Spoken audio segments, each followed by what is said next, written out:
Sige. At ang ating PRO po ay si Romeo Macalde. Alam ko po na pag maayos ang operator sa drivers natin, pag natutulungan natin ang mga toda natin, para na rin tinutulungan natin ang ating mga mananakay. Ano, yan naman po ang totoo. Kaya po talaga tinututukan natin ito.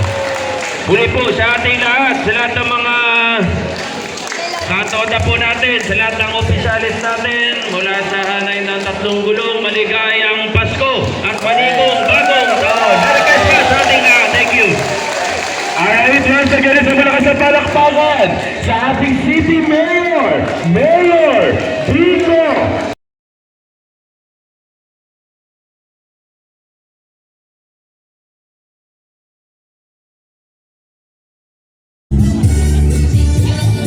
Ano na?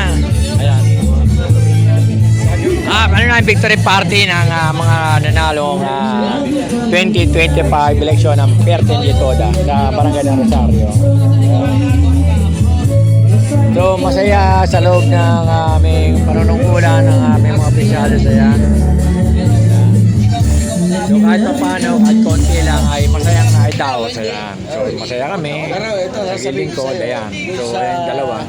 Nag-uusap yung dalawa, si Brian at saka si Chairman, Jojo Bano. Ayun yung yun yung Vice President.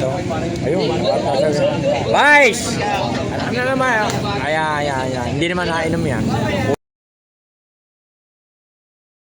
Ay para maging masaya kayo. Ginawa po namin ito ng council para po sa inyong lahat. Binigay po kanina yung cash gift. Mamaya po ibibigay na yung sweldo nyo in advance. Diba? At sana po ay alam namin yung liit pero mas mabilis. Bukas na yan, wala na ngayon yan. Para mas marami pong mas mabili po kayo ng dapat para sa pamilya ninyo. Enjoy lang po tayo at kung ano man po yung kakayanan ng barangay, ito po ay pinagkasya lang. Kasi po hindi naman po kami yung nagpondo. Nandiyan na po yung pondo at pinagkasya lang po natin. Kaya wala pong catering. Food pack lang po. At meron po tayong binigay tatlong lechon.